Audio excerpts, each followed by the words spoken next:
I still remember the first time I saw her. It wasn't anything dramatic, just a quiet coffee shop tucked away in the corner of the city. She was sitting alone, sipping her drink, flipping through a book. I didn't know her.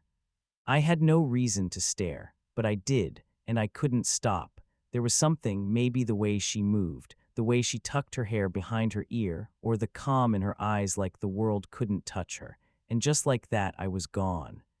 I went home, but my mind didn't. Her image played on loop in my head. It wasn't love. It wasn't even interest in getting to know her, not yet. It was something raw, instinctive. It was lust. Maybe you felt that too. That moment when someone walks past you and your heart skips a beat, you don't even know why, it's just there. Instant, powerful, uncontrollable. Lust is one of the most human feelings we have. There's no shame in it. But here's the thing, lust isn't just a flash of desire. It's a psychological journey. And if we don't understand that journey, it can take a toll on our minds, our choices, and sometimes even our sense of self. In this video, I want to walk you through the 5 stages of lust, not to make you feel guilty for feeling it, but to help you take back control, because what starts with a spark doesn't have to end in heartbreak. Let's begin. The thing about lust is it doesn't ask for your permission. It shows up unannounced. A glance, a laugh, a scent, and suddenly your heart is racing, your thoughts are spinning, and your body is reacting like you've been hit by lightning. But here's where it gets tricky. We often mistake lust for something deeper. We confuse desire with connection, intensity with intimacy, and infatuation with love. And when that happens, we start making decisions based not on who the other person really is, but on how they make us feel. And those feelings, they're powerful, they're addictive. They can become a form of psychological escapism. When life feels empty, lust can feel like purpose. When you feel unseen, lust can feel like validation. When you're emotionally disconnected, lust can feel like connection. But it's not. In my own life, I've chased people who lit up my nervous system but never really saw me. And I've ignored those who genuinely cared just because they didn't make my heart race the same way. That's when I realized lust is not the enemy, but letting it steer the wheel is. According to psychologists, lust is a biological response, a flood of dopamine, norepinephrine, and testosterone, all designed to grab your attention. It's part of our evolutionary wiring. It helped our ancestors survive and reproduce, but we don't live in caves anymore. We live in complex emotional worlds with trauma, loneliness, anxiety, and unmet needs. And if we're not careful, lust becomes a shortcut, a way to avoid facing what we're really craving: emotional connection, safety, love, self-worth. That's why understanding the stages of lust matters. Because when you can name what you're feeling, you stop being controlled by it. So let's go deeper. Let's break down each stage, and I'll show you exactly how your mind and body are responding at every step. The 5 psychological stages of lust. What's really happening to you? Stage 1. The spark, instant chemistry, no logic. It always starts fast. For me, it was the way she smiled without looking up, like she was in her own world and didn't need anyone's validation. That tiny moment sent a surge of something electric through my body. I later learned that this is dopamine flooding the brain, the pleasure chemical. It rewards you just for noticing someone attractive. My heart beat faster. My breathing sped up. I felt flushed, alert, alive, all within seconds. According to the Cleveland Clinic, this phase can last minutes or hours, and it might happen again every time you see that person. But here's the catch. It's all instinct, no reasoning. This is your brain's survival programming, designed to ensure the species continues. It's seductive but shallow, and if you don't recognize that, you might start building castles on clouds. Stage 2. Infatuation, the fire you can't put out. The spark caught fire. I couldn't stop thinking about her. Every text she sent felt like a hit of adrenaline.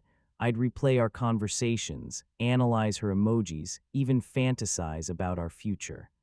It sounds ridiculous, but it felt so real at the time. What I didn't realize was my brain was still high. During this phase, norepinephrine kicks in, intensifying focus and emotional charge.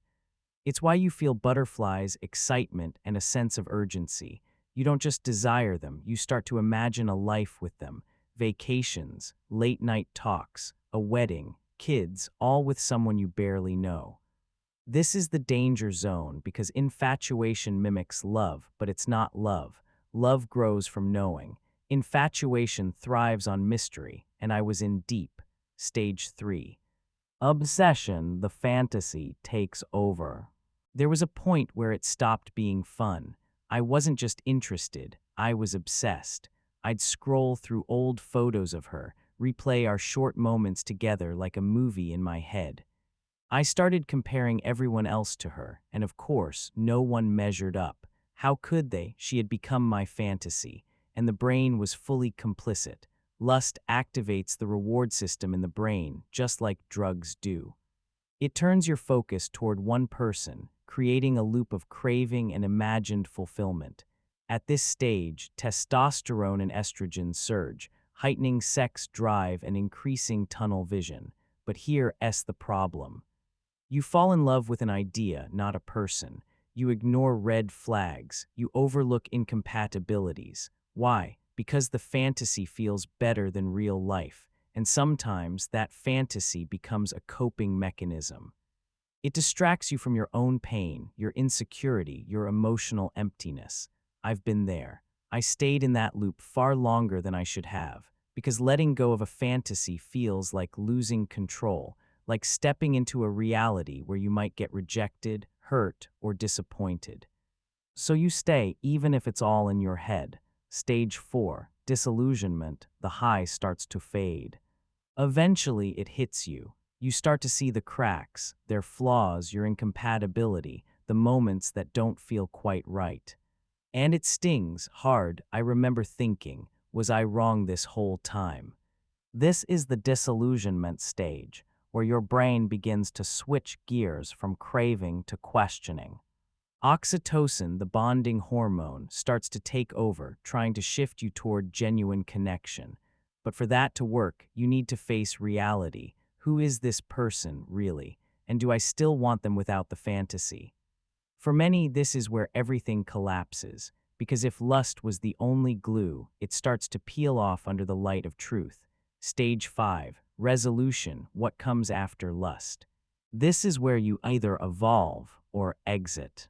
When the rush is over, you're left with two roads. You start building something real, emotional connection, mutual understanding, vulnerability. Or you walk away, realizing that the connection wasn't sustainable beyond attraction. In my case, I've experienced both. One time, lust turned into love, but only because we stripped away the illusion and got real with each other. Another time, I had to let go. Because I realized I was never truly in love with her. I was in love with the feeling of her. But both moments taught me this. Lust isn't a mistake. It's a teacher. It tells you what you're craving, but not always what you need. Understanding these 5 stages helped me regain control, and more importantly, it helped me stop blaming myself for feelings I couldn't control. Habits that help me stay grounded when lust clouds my vision. There was a time when I didn't know how to tell the difference between lust and real emotional connection.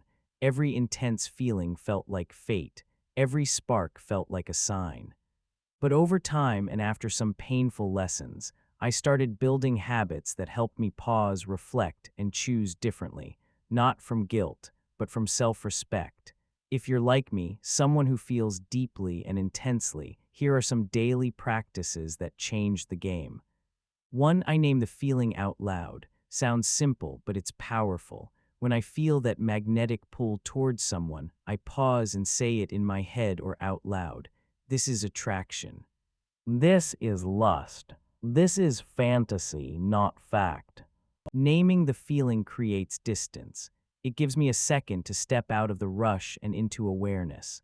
Psychologists call this affect labeling, and research shows it calms down the emotional centers of the brain and activates your prefrontal cortex, the rational part.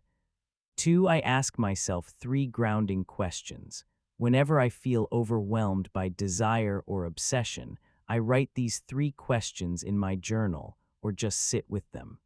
What do I actually know about this person's values, not just their looks? What parts of myself feel empty right now, and am I trying to fill them with this fantasy? If I removed all attraction, would I still want to know them? Sometimes those questions hurt, but they save me from a lot more pain down the line. 3. I slow things down on purpose. In the past, I rushed in, texted too much, fantasized too fast, ignored red flags. Now I slow it down. I wait longer to respond. I give myself space between meetings or dates. And most importantly, I stop the spiral of mental rehearsal. You know, those imaginary conversations or daydreams that take over your head. Slowing down gives me clarity, because real connection doesn't need to sprint. 4. I channel the energy into creativity or movement. Lust is energy, it's fire, and fire can burn or it can fuel. When I feel overwhelmed, I run, I draw, I write, I even clean my room like a maniac. Anything to transmute that energy into something life-giving instead of self-consuming. This is what psychologists call emotional redirection, the art of turning intense emotional arousal into creative or purposeful action. 5. I stay honest with myself, even if it hurts. There have been times I knew the connection wasn't real, but I didn't want to admit it. So I clung to it, and it crushed me. Now I practice a habit I call compassionate truth-telling. It means asking myself, am I in this for real connection or for how it makes me feel about myself? If I'm using someone to feel wanted, desired, validated, I walk away, even if it's hard, because I'd rather face temporary loneliness than build a relationship on illusion. Legs. I do shame myself for feeling lust. This one might be the most important. For a long time, I felt guilty for being someone who feels desire so intensely. I thought something was wrong with me, that I was shallow or desperate. But now I know better. Lust is normal, it's biology, it's beautiful, even sacred, when understood and integrated with emotional wisdom. So instead of judging it, I sit with it, I listen to it, and then I ask, is this coming from a place of wholeness or a place of hunger? That question has saved me more than once. These habits didn't make me immune to lust. They made me more aware, more grounded, and ultimately, more connected to myself. And maybe that's what it all comes down to when you understand your desire. You no longer have to be ruled by it. Lust isn't the enemy, but silence about it might be. If there's one thing I've learned, it's this. Lust is not evil. It's not shameful. It's not something we need to fix. It's a messenger. It tells you what stirs you, what draws you in, what makes your pulse quicken and your thoughts race. But it also tells you where you're vulnerable, where you're still longing, where you're still searching for something that feels like love but might only be intensity in disguise. I used to think lust meant I was weak. Now I know it just means I'm human. But humanity comes with responsibility. The responsibility to not hurt others or ourselves in the process of chasing desire. The responsibility to slow down, reflect, and ask hard questions. The responsibility to differentiate between attraction and alignment, because lust can lead to something beautiful. But only if we have the courage to go beyond the surface. Only if we stop running from the silence, the stillness, the truth that lies behind our cravings. So if you're watching this right now, I want to leave you with one final question. What are you truly craving beneath the lust? Is it intimacy, validation, adventure, a sense of being seen? Whatever it is, you deserve to find it in a way that heals, not hurts, in a way that nourishes your soul, not just your senses. You don't need to punish yourself for feeling desire. You just need to get curious about it And that curiosity, that pause, that's where your power lives.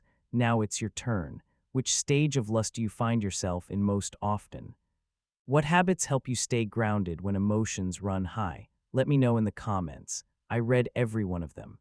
And if this video helped you understand yourself just a little more, I'd be grateful if you liked it, shared it with someone who needs it, and subscribed for more honest, deep, and human conversations right here on High Day Psych. Because the more we talk about the things no one talks about, the less alone we feel.